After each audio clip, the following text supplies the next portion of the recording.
semuanya. Kami dari kelompok 3. Aku Narari Abdul Hanafi, NIM 24524024. Tugas aku di kelompok ini sebagai yang menjaga stand saat jualan dan membawa meja. Halo, aku Gina Zahira Suraya, NIM 2452544010. Di sini aku bertanggung jawab karena kita setiap hari Minggu jualan. Jadi aku suka ngambil mochi dan kita juga jualannya keliling. Jadi aku juga mempasarkan mochinya dengan cara berkeliling. Halo, nama aku Asya Yudhya Fiskayani dengan NIM 2452544012 dan aku di sini tanggung jawabnya biasanya sebagai perantara dari pihak distributor dan juga kelompok kami. Juga biasanya aku membawa meja, alat-alat dan juga berjualan secara berkeliling dengan Gina. Yang pertama itu produk yang kita jual adalah mochi dan basreng. Pertama, kenapa kita milih mochi? Karena mochi itu sedang tren, khususnya di kalangan anak muda dan anak kecil. Dan anak muda dan anak kecil itu adalah target pasar kita, jadi kita milih mochi. Selanjutnya, selain mochi, kita juga milih basreng sebagai produk yang kita jual, karena basreng itu banyak diminati oleh warga Bandung. Jadi harapan kita basreng akan laku terjual begitu. Dan kebetulan juga kita memiliki kenalan distributor yang siap untuk menjadi distributor kita juga. Yang kedua itu ada tempat. Pertama, kita itu memiliki 2 opsi tempat. Yang pertama ada gazebo, yang kedua ada DT. Jadi yang pertama kita survei dulu ke gazebo dan sesuai dengan target pasar kita yaitu anak kecil, anak muda dan juga ada ibu-ibu juga. Jadi pas untuk sebagai tempat jualan kita. Dan juga sama DT juga banyak anak-anak mudanya. Tapi kita memilih gazebo karena harga sewanya lebih terjangkau. Selanjutnya harga. Kita mendapatkan harga dari distributor itu sebesar Rp5.000 dan kita jual lagi sebesar Rp7.000. Selanjutnya ada strategi penjualan. Jadi kita menjual itu dengan memamerkan produk kita di stand dan harapan kita juga para konsumen itu tertarik dengan produk kita yaitu mochi dan basreng dan akan membelinya gitu. Dan kita juga hanya berjualan di hari Minggu karena gazebo pasarnya itu hanya ada di hari Minggu. Jadi kita itu biasa selama 6 minggu ini kita selalu datang jam 7 kita sibuk, kita udah di tempat dan kita udah menata semua mochi dan basahnya. Nah setelah itu pada saat minggu pertama kita udah pede banget kalau misalkan kayak bakal banyak yang lewat ke stand kita, tapi ternyata 1 jam kemudian yang lewat itu cuma sedikit dan akhirnya disitu kita berpikir untuk merubah strategi kita. Nah, strategi kita selanjutnya itu adalah kita berpikir bahwa kayak kita nggak bisa nih diam aja di sini. Jadi kita memutuskan untuk berjualan berkeliling di daerah gazebo. Setelah itu, setelah kita coba pada minggu pertama, ternyata membuahkan hasil yang baik. Setelah itu kita berpikir kayaknya kita cocok nih sama strategi ini. Nah akhirnya kita minggu-minggu berikutnya kita juga berjualan dengan cara berkeliling. Nah selain dengan berjualan berkeliling, kita juga selalu up sosmed atau up story di IG kita masing-masing bahwa kita tuh hari Minggu itu berjualan di gazebo. Nah dengan ini juga jadi teman-teman kita tuh tahu kalau misalnya kita lagi jualan mochi di gazebo. Nah ada juga nih struggle yang kita hadapi selama 6 minggu ini.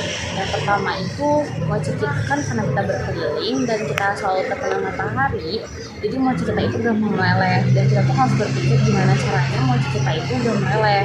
Nah struggle yang kedua yang kita hadapi itu ternyata juga segitu banyak banget yang jualan mochi karena mochi juga kan lagi tren nih sekarang. Nah akhirnya kita riset juga selama kita berkeliling itu, kita juga lihat-lihat kira-kira orang-orang tuh rata-rata jualnya berapa sih gitu. Kadang kita nemu ada yang lebih murah dari kita, ada juga yang lebih mahal dari kita. Evaluasi daripada proyek penjualan selama 6 minggu kelompok kita. Nah, Jadi selama 6 minggu ini tuh terdapat berbagai hasil penjualan dan juga pembelajaran yang kami dapatkan. Dari minggu pertama kita itu melakukan persiapan awal, dari mulai riset pasar, lalu menentukan produk apa yang ingin kami jual, dan juga menentukan harga jual. Nah, tahap ini tuh membantu kita untuk menyusun strategi pemasaran yang efektif. Lalu selanjutnya memasuki minggu kedua, kami mulai produksi, dan kami tuh memulai produksi dengan skala produk yang cukup banyak, karena kami percaya diri bahwa produk kami itu banyak diminati. Dan hasilnya berjalan baik, tapi ada satu kendala teman-teman, yaitu produk kita, mochi, itu ketahanannya tidak lama, apalagi berada di luar ruangan. Jadi pada minggu pertama itu banyak mochi yang tersisa, tidak habis terjual. Nah, selanjutnya di minggu ketiga, kami belajar daripada minggu sebelumnya. Kami mulai produksi dengan skala yang lebih kecil karena kami menghindari banyaknya produk yang tersisa. Nah, berjalan cukup baik dari minggu ketiga itu. Walaupun di minggu ketiga ini proses pelaksanaan penjualan itu berjalan dengan cukup baik, tapi kelompok kita menyadari nih bahwa kita perlu strategi untuk bisa menjangkau lebih banyak pelanggan. Akhirnya kita mengkampanyekan di media sosial kita masing-masing gitu untuk mempromosikan daripada mochi dan basah kita. Keseluruhan itu, proyek penjualan kelompok kami ini cukup meningkat secara signifikan dari minggu ketiga, walaupun banyak tantangan yang harus kami hadapi. Sekian. Halo teman-teman semuanya. Nah, kali ini kita mau ngasih tahu kalian apa aja sih lesson learn yang kita dapetin dari proyek penjualan. Kalau dari aku, lesson yang aku dapat itu, kalau jualan harus sabar.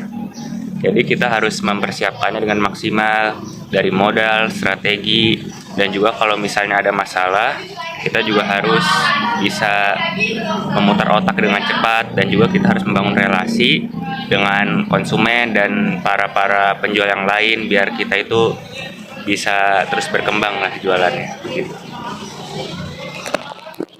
Kalau dari aku, lesson yang aku dapetin dari selama berjualan 6 minggu ini, itu yang pertama, ternyata jualan itu nggak semulus yang kita pikirin, nggak kayak yang kita pikir kayak produknya gitu bakal cepet aku kejual, bakal cepet habis. Ternyata butuh waktu beberapa jam, bahkan kayak berhari-hari kalau misalnya untuk basreng yang kita punya buat habis.